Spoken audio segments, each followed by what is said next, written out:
السلام علیکم۔ کہتے ہیں کسی جگہ ایک شخص رہتا تھا جس کے 3 بیٹے تھے۔ اس شخص نے اپنے ان تینوں بیٹوں کے نام عبداللہ رکھے ہوئے تھے۔ دن گزرتے رہے حتیٰ کہ اسے مرض الموت نے آن لیا۔ اس نے اپنے تینوں بیٹوں کو بلا کر وصیت کی کہ عبداللہ کو وراثت ملے گی، عبداللہ کو وراثت نہیں ملے گی اور عبداللہ کو وراثت ملے گی۔ اس کے ساتھ ہی اس کی روح قبض ہو گئی۔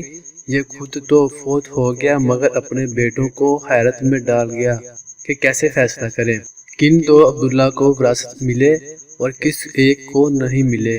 تینوں نے فیصلہ کیا کہ شہر جا کر قاضی سے اپنا مسئلہ بیان کریں اور اس سے کوئی حل مانگیں۔ تینوں اپنے ذاتی راہ کے ساتھ شہر کے لیے عازم سفر ہوئے۔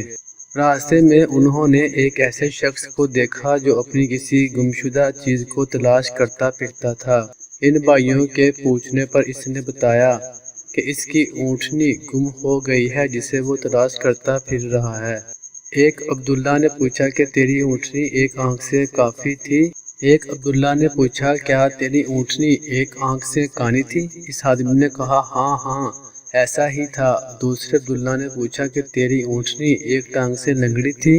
تو اس آدمی نے جلدی سے کہا بالکل صحیح، میری اونٹنی واقعی ایک ٹانگ سے لنگڑی تھی۔ تیسرے عبداللہ نے اونٹنی کے مالک سے پوچھا کیا تیری اونٹنی کی دم کٹی ہوئی تھی؟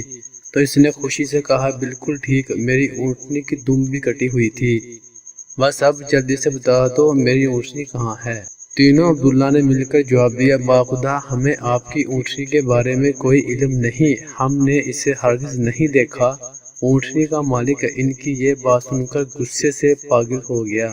اس نے فیصلہ کیا کہ اس تینوں کو کھینچ کر قاضی کے پاس لے جائے گا۔ اسے پورا یقین تھا کہ اس کی اونٹنی کو یہ تینوں ذبح کر کے کھا چکے ہیں اور اب اپنے جرم کو چھپانے کے لیے جھوٹ بول رہے ہیں۔ اونٹنی والے نے جب تینوں کو اپنا ارادہ بتایا تو انہوں نے کہا ہمیں کوئی اعتراض نہیں کیونکہ ہم خود بھی قاضی کے پاس ہی جا رہے ہیں۔ جب یہ چاروں قاضی کے پاس پہنچے تو اونٹنی والے نے قاضی سے اپنا قصہ بیان کیا۔ قاضی نے ان تینوں سے کہا جس طرح تم تینوں نے اونٹنی کی نشانیاں بتائی ہیں اس کا ایک ہی نتیجہ نکلتا ہے کہ اونٹنی تم تینوں کے پاس ہے، بہتر ہے کہ تم اپنے جرم کا اعتراف کر لو۔ پہلے نے کہا جناب علی ہم نے اونٹنی تو نہیں دیکھی تھی، ہاں البتہ اونٹنی کے آثار ضرور دیکھے تھے۔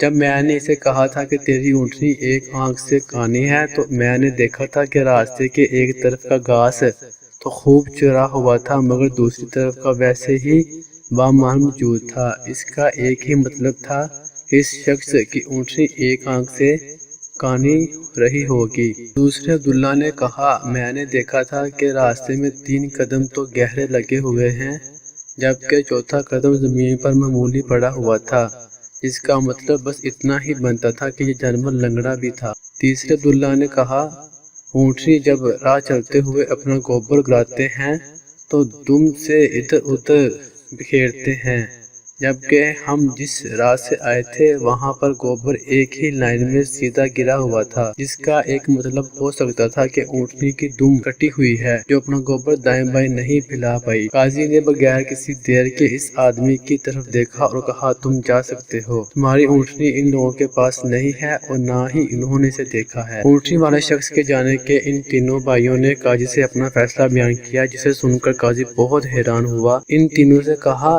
تم آج کی رات مہمان خانے میں ٹھہرو، میں کل تمہیں سوچ کر کوئی حل بتاؤں گا۔ یہ تینوں مہمان خانے میں جا کر ٹھہرے تو انہوں نے محسوس کیا کہ ان کی نگرانی کی جا رہی ہے۔ کچھ دیر کے بعد ان کے لیے کھانا لایا گیا جو گوشت کے پکے ہوئے سالن اور روٹیوں پر مشتمل تھا۔ پہلے نے کھانے کو دیکھتے ہی کہا یہ سالن کتے کے گوشت کا بنا ہوا ہے۔ دوسرے نے کہا روٹیاں جس عورت نے پکائی ہیں وہ خمر کے ساتھ اور پورے دنوں سے ہے۔ تیسرے نے کہا یہ قاضی حرام کی اولاد ہے۔ بات قاضی تک پہنچ گئی۔ اس نے تینوں کو دوسرے دن اپنی عدالت میں طلب کر لیا اور تینوں سے مخاطب ہو کر کہا تم میں سے کس نے کہا تھا کہ یہ کتے کا گوشت پکا ہوا ہے؟ پہلا بولا میں نے کہا تھا۔ قاضی نے باورچی کو بلوا کر پوچھا تو اس نے اعتراف کیا کہ پکانے کے لیے کچھ نہیں نہیں تھا تو اس کو شرارت سوچی اور اس نے کتا مار کر اس کا گوشت پکایا اور ان کو کھانے کے لیے بھجوا دیا۔ قاضی نے پہلے سے پوچھا تمہیں کیسے پتا چلا یہ گوشت کتے کا ہے؟ قاضی نے دوبارہ ان سے مخاطب ہو کر پوچھا کس نے کہا یہ روٹیاں ایسی عورت نے بنائی ہیں جو 9 ماہ کے حمل کے ساتھ اور اپنے